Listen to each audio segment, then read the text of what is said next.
Good morning. Happy Tuesday to you. I don't know if you were outside today, but it was absolutely beautiful. About 55 degrees and quite overcast.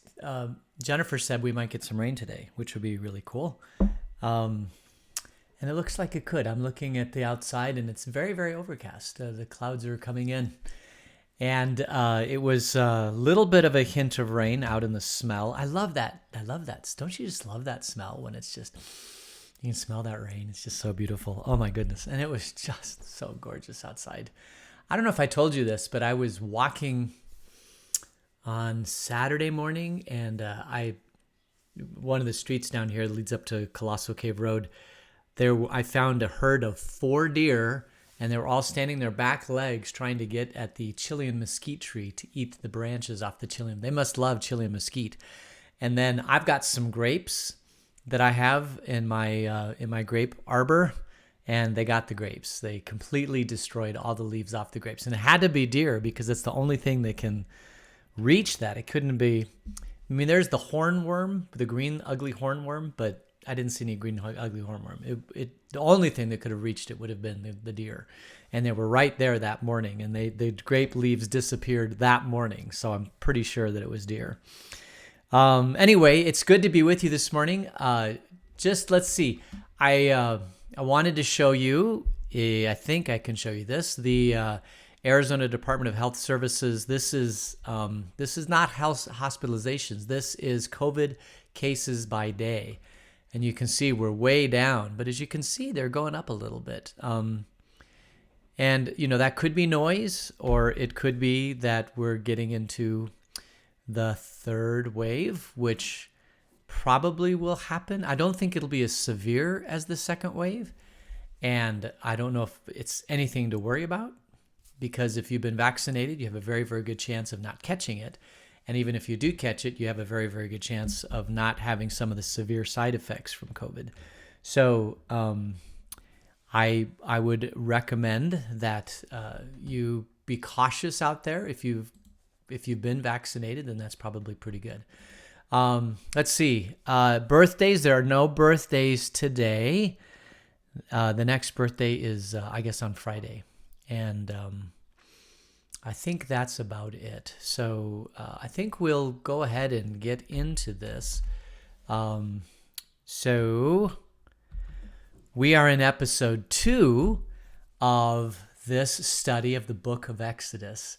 And this is the story from the Old Testament that reveals God's power in the Jewish nation, that God would rescue them out of slavery in Egypt, and that God would continue to bless them so that they could be a blessing in the world around them. And if you look at Jewish history, this is probably the most significant event in any Jewish person's worldview. If you're a Christian, the most significant event of history is when God became man, dwelt among us, died, rose again.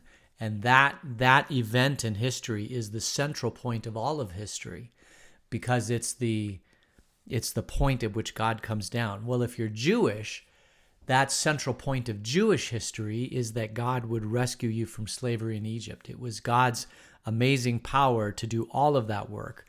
And the first 5 books of the Old Testament were written by Moses, and Moses is the central character of this story. So Moses is like a precursor of Jesus in some ways. He is like a type of Jesus in some ways. And so Moses is the central character in the story of the Exodus, is the central story. So that's why it's so important. And we looked at Genesis, and I called that the backstory to this story. All right. So yesterday we read about how the Israelites had ended up in Egypt, and a new Pharaoh came into power that didn't know the old Pharaoh or the power of the Israelites and the great blessing that the Israelites were to the Egyptian nation. We talked a little bit about how this Egyptian people had within them this tribe, this Israelite tribe, And they were very wary about the Israelite tribe because we're always wary about the outsiders. We love to wrap our arms around a group of people and say, this is us, and everybody outside of that isn't us. And so the Egyptians could have wrapped their arms around the Israelites and said, they're part of us also. And I think a wise ruler would do that. But if you're trying to gain power, sometimes it's helpful to create an enemy. And so this new Pharaoh was creating an enemy of the Israelites. And if Egypt could have simply allowed the Israelites to be part of their nation but separate, then everything would have been okay. But this Pharaoh didn't allow the Israelites to be part of their nation and separate. He said, everybody but the Israelites are Egypt, and the Israelites are foreigners in our land, and we don't like them. And that's what sets up this whole story in the book of Exodus.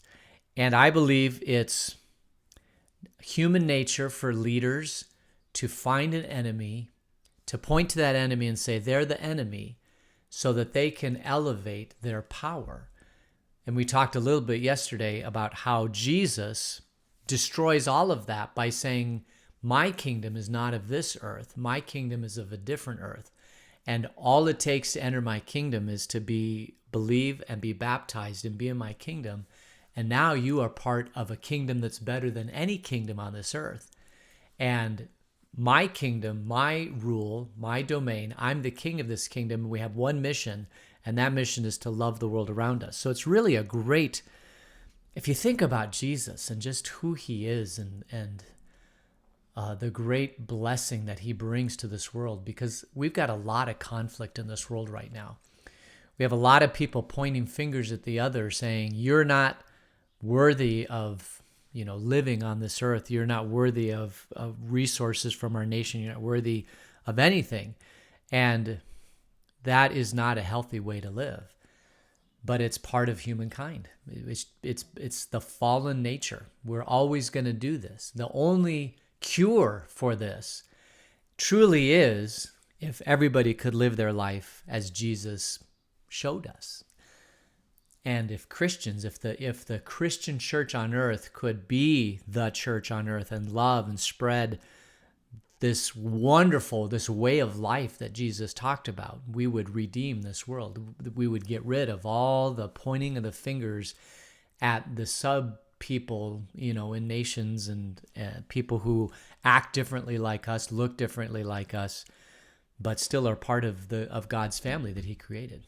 So, but it takes a pretty wise leader to get to that point.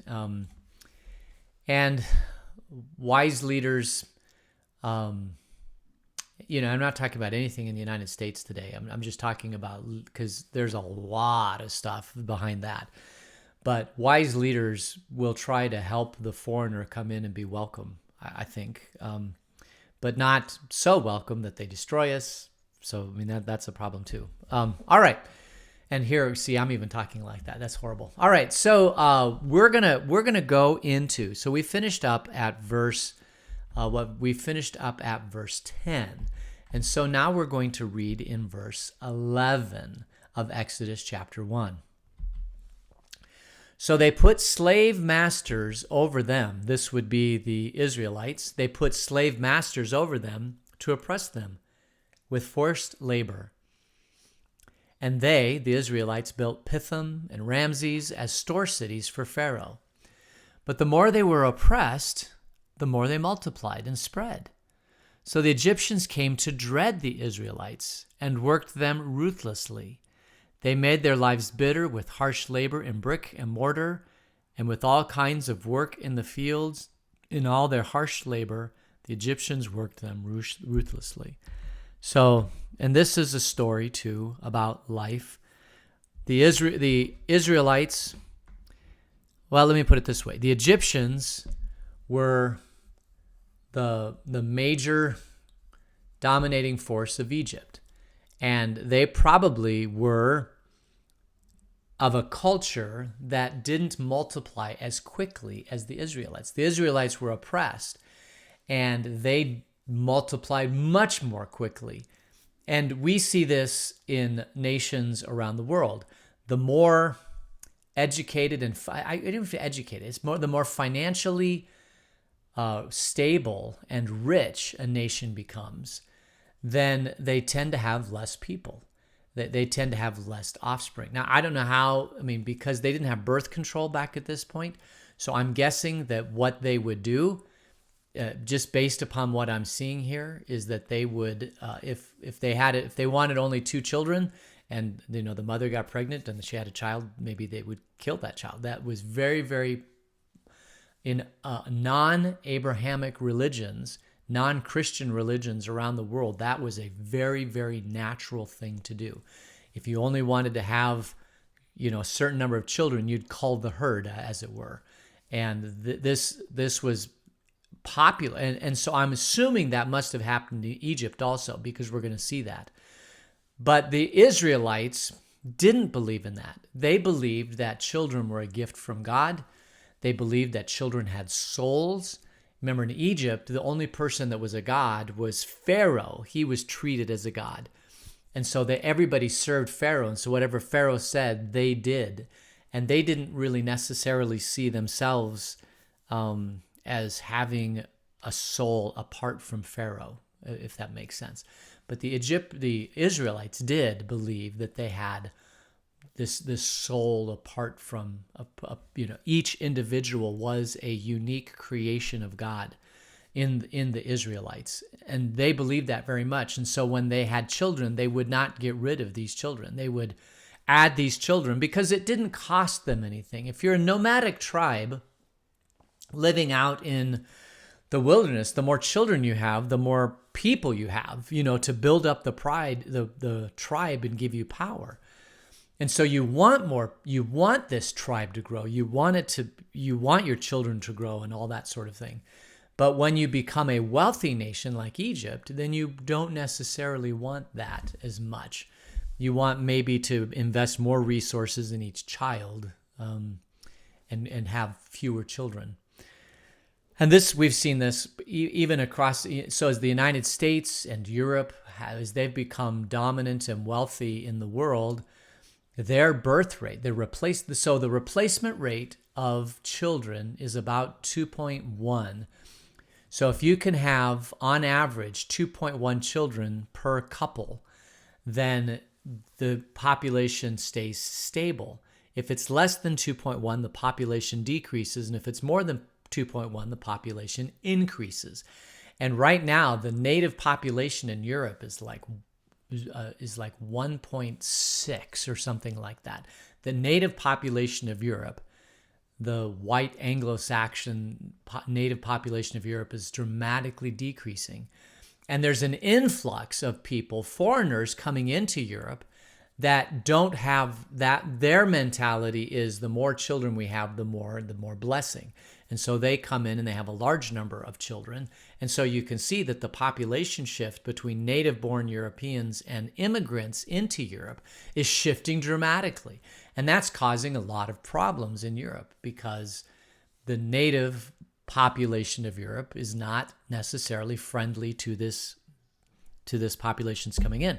It's further complicated in that the native population of Europe has historically been a Christian Europe, and all the cathedrals and everything about Europe is Christianity. But all of the people that are coming into Europe right now that are not native born, the foreigners that are coming in, are all Muslim.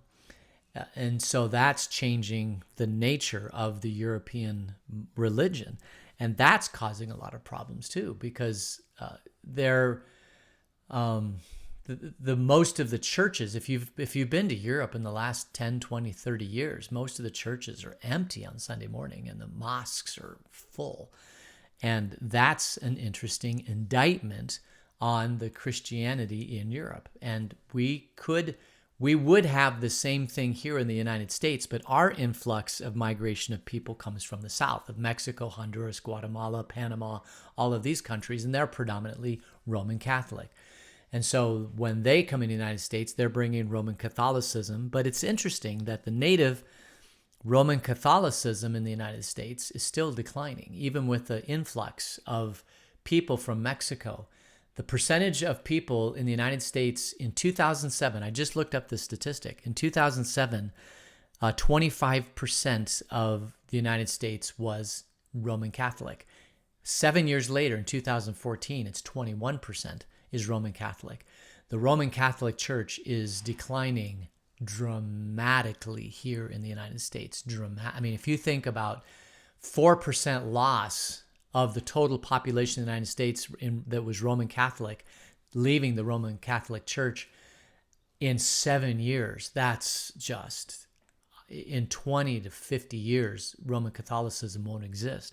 Where are they going? Some of them are becoming nuns. They don't follow any religion. A lot of them are actually going to other Protestant and other denominations. So for whatever reason, now Pope Francis was supposed to kind of halt this bleeding. Everybody thinks that the problem is that Ratzinger was too much of a conservative, and so they brought in a liberal pope, but that hasn't really stopped the bleeding either. And I have my reasons why I believe that it's bleeding, but I'm not the Pope, and I'm not going to advise the Roman Catholic Church. But I don't think it's the Pope per se. Like which Pope it is not going to change this bleeding that's happening in the Roman Catholic Church. Anyway, I don't know how we got to that point. I am so sorry. That was a major, major, major tangent. But we were talking about how there's just this bifurcation. You've got the Egyptians, that they're native-born population of Egypt. You even have native-born because they were born in the land of Egypt, this tribe of Israel, but they became slaves. Over time, one of these pharaohs put them into slavery. And how do you put, like, if you are a follower of Yahweh, if you are in the tribe of Israel, and you're in Egypt, how is it that you allow yourself to become enslaved? That doesn't seem like it's even possible. But the population of Egypt outside of Israel was very, very, very large. It was a very large, powerful. It was the most powerful nation in the world at that time. And it was all centered in Egypt. And in this little tribe of Israelites was very small. And so, of course, they had no power. They had no voice. And there are people even today in the United States that have no voice. And so it is easy to enslave them. Maybe at one point they paid them, but the way that they moved people around and all the, and the power that they had and the weapons that they had, and the Israelites didn't have any. It was very easy for them at some point to force them into labor and to slavery. And so they did this. And then they built these great, huge cities, Pithom and Ramses. Not entirely sure. The archaeologists have not figured out where these cities are. They were store cities for Pharaoh, so they were probably close to the central part of Egypt. They were probably, anyway, they were in Egypt, but we're not entirely sure exactly where these cities were. And Egyptian archaeologists and other archaeologists have been trying to find out where these cities are. Don't know. There's a couple. I was just looking up before the podcast started. This started trying to find out exactly where these locations were, and basically, a number of scholars identified the locations as the archaeological site of Tel El Mashuta. Others identified the earlier archaeological site of Tel El Ratiba. So it's not like, they had good maps back then saying exactly where these sites were, but nobody seems to really know where these sites are. And that's probably not important to our story. It would be interesting to know where they are, but it's not necessarily part of our story. But they became oppressed. The Egyptian tyrants worked the slaves ruthlessly. They made their life bitter with harsh labor and bricks and mortar, with all kinds of works in the field. When you are a wealthy, wealthy nation, it's easy to take advantage of people who are not part of your nation. It's easy to bring in foreigners and work them as slaves. And we have done this in the United States. Other places have done this. It's a great source of cheap labor to bring in people. Even if you pay them, it's a great source of cheap labor. And then you can build up your, all the stuff that you want to present to the world. You can, in the Egyptian culture, it was the pyramids. They brought in these great pyramids and the storehouses that probably looked like pyramids and all these great things. It took a lot of slave labor to do that. And the Egyptians were great at it. But the slaves, unfortunately, they had a very, very bitter and harsh life. And they had a culture that they had to uphold too. They were trying to maintain their culture to remember God. One of the commandments of God was to remember the Sabbath day and keep it holy. And so at one level, these Israelite slaves needed to have a day off, and they probably begged and pleaded with the Egyptians to have a day off. And my guess is that at some point, the Egyptian slave holders would not even let them have a day off, and they worked them in bitter, bitter, bitter, difficult conditions that were killing them. And if they needed more, they were having more kids, and so they would put them into slavery. And I can imagine over the course of generations that the life of an Israelite slave in Egypt was horrible. It was bitter. It was like being in a concentration camp or living in the deep South in the early part of the United States under a horrible slave holder, or many, many different places around the world and many different times around the world where you have people that are oppressing a whole nation of people so that they can get wealth and gain power and influence over the world. But we go on. Verse 15, the king of Egypt said to the Hebrew midwives, whose names were Shiphrah and Puah, when you are helping the Hebrew women during childbirth on the delivery stool, if you see that the baby is a boy, kill him. But if it is a girl, let her live. The midwives, however, feared God and did not do what the king of Egypt had told them to do. They let the boys live. Then the king of Egypt summoned the midwives and asked them, why have you done this? Why have you let the boys live? And the midwives answered Pharaoh, Hebrew women are not like Egyptian women. They are vigorous and give birth before the midwives arrive. So God was kind to the midwives, and the people increased and became even more numerous. And because the midwives feared God, he gave them families of their own. And then Pharaoh gave this order to all his people, every Hebrew boy that is born you must throw into the Nile, but every girl let live. So this is the mistake of Pharaoh right here. It probably would have been okay if they had allowed the tribe to have children, but the pharaohs were saying, no, if they have males, then they can reproduce, and these males, if we can control the male population, then we'll control the population of the Hebrews. But if they're living in slavery, you've got to wonder what he was thinking about. Because you'd want the males to be out there working in the slavery to make bricks and to do all that hard labor. But my guess is that Pharaoh thought, well, we'll just have the women do this work, right? Once they become old enough, we'll have them work for a number of years, and then they can bear kids, and we'll make a very subservient, mostly female society. It's kind of messed up when you think about it. It's in other slavery traditions across the world and throughout time, some slaves were some of the most valuable working slaves were the male slaves. And so the thought of getting rid of all the boys is just kind of stupid if you think about it. But when you have that much power, right? When you are the Pharaoh of Egypt, you talk to your advisors and you become very insulated, and you do really, really, really stupid things.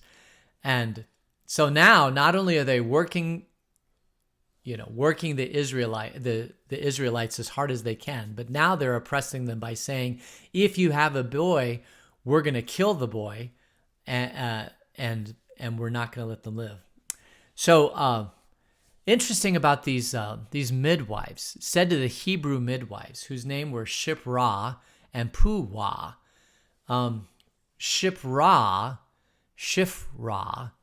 is It does not look like a Hebrew name. It looks like an Egyptian name. Ra is the sun god, Ramses, Ra, all those kind of things. Yah is more of a Hebrew name, or El is a Hebrew name. So he said to these Hebrew midwives, they may not have been Hebrew, I'm guessing, but they may have been midwives to the Hebrew nation. So they are part of the wealth and the economy of Egypt. And so when the Hebrew women were having babies, these, I believe, Egyptian midwives would come into the Hebrew tribe and help them have children.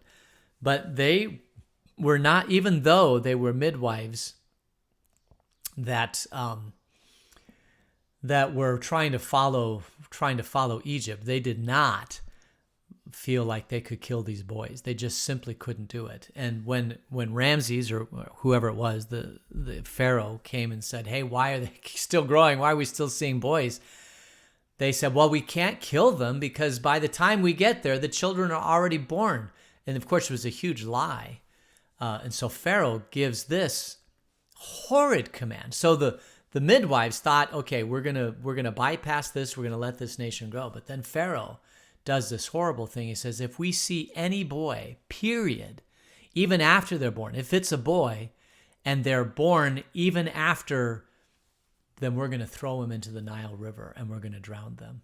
But every girl, we're going to live. And this is what happens when people get too much power. They don't become human. Their power becomes insular. This is why major dictators across the history of humankind have just become drunk with power and done horrible things to maintain their power, and have become almost inhuman. If you think you are, well, who was it? It was Lord Acton that said, "Power corrupts, and absolute power corrupts absolutely," and that is part of the fallen condition also. That the more power you get, the more you become inward focused and insular, and everybody, because you have so much power, you surround yourself with what we call yes men or yes women, where you say, hey, I have this idea. And they say, yeah, that's a great idea. Nobody ever challenges the power. And so they just end up doing stupid things. And this is what happens in Pharaoh's time. And this is only going to increase tensions between the Israelites and the Egyptians, amazingly going to increase tensions. It's horrible, but this is where we are. So I think we'll leave the story here because this sets up then for an amazing event that happens in Exodus chapter 2. And we're just going to get into that tomorrow. So let's close in prayer. Gracious God, thank you for the beauty of this day. Lord, be with us and fill us with your love and your peace and your joy throughout the rest of the day until we meet again tomorrow. In Jesus' name, amen. All right, so that is the end of our lesson today. Thank you for joining me. We will get tomorrow and start into Exodus chapter 2 tomorrow. But until then, take care. Take care. Bye.